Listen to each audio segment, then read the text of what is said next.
Hello' friends, আজি এই ভিডিঅ'টোৰ মাধ্যমত আপোনালোকক দেখাব বিচাৰিছোঁ এটা নামঘৰৰ কিছু আৰ্ট মই অংকন কৰা। আপোনালোকে আগত মোৰ অংকন দেখিছে, কাঠ পেঞ্চিল আৰ্ট, চিমেণ্ট কাটিং। এইটো অলপ ব্যতিক্ৰম আচলতে কি পুটিঙে কটা হৈছে। হালকাটনি চাহ বাগিচা কৰ্মচাৰী বৰনামঘৰ স্থাপিত হৈছিলে 1992 চনত। এইখিনি হ'ল আপোনাৰ পুটিং কাটিং। আচলতে বেলেগ ঠাইতে চিমেণ্টে কটা হয়।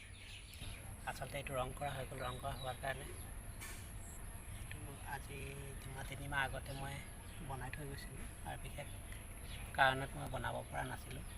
সেইকাৰণে এইটো আচলতে কি পুটিং লগাই পিনি আমি যিটো ঘৰত পুটিং মাৰোঁ, সেই পুটিং লগোৱাই তাৰপিছতে আখৰখিনি কটা হৈছে এটা এটাকৈ।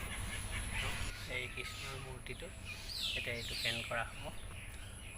যিহেতু ভিডিঅ'টো কৰিবলৈ অলপ অসুবিধা হৈছে, সেইটো কাৰণে মই শেষত যিটো ফিনিচিংটো আপোনাক দেখাম। এতিয়া বৰ্তমান এনেকুৱা হৈছে, এইটো বগা ৰং মৰা হৈছে, পুটিং কাটি বনোৱা হৈছে।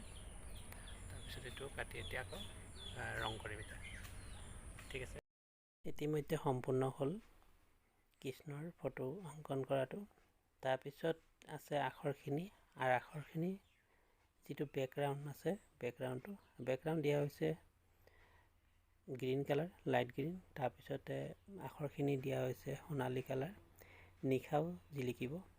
নামঘৰৰ ভিতৰত আছে আৰু 3খন ফটো। এয়া আছে কৃষ্ণৰ। এই কৃষ্ণৰ ধুতি কালাৰ বেলেগ দিছোঁ, প্ৰত্যেক 3খনতে বেলেগ বেলেগ কালাৰ দিয়া হৈ আছে।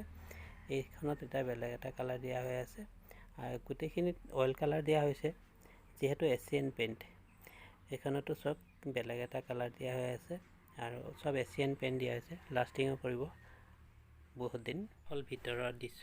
ভিতৰৰ ৱালৰ ওপৰত মানে গ্ৰিলত দিয়া হৈছে সেই 3খন ফটো কৃষ্ণৰ। আৰু পৰৱৰ্তী আপোনালোকে চাব পাৰিব চিমেণ্টে কটা এটা নামঘৰৰ মন্দিৰৰ এয়া হ'ল কলাকটা লক্ষীবাৰী মন্দিৰ। এইটো সম্পূৰ্ণ চিমেণ্টে কৰা হৈছে, আৰু চিমেণ্টে কি ধৰণে কৰিছোঁ প্ৰথমৰ পৰা শেষলৈকে আপোনালোকে চাবলৈ পাব। ধন্যবাদ।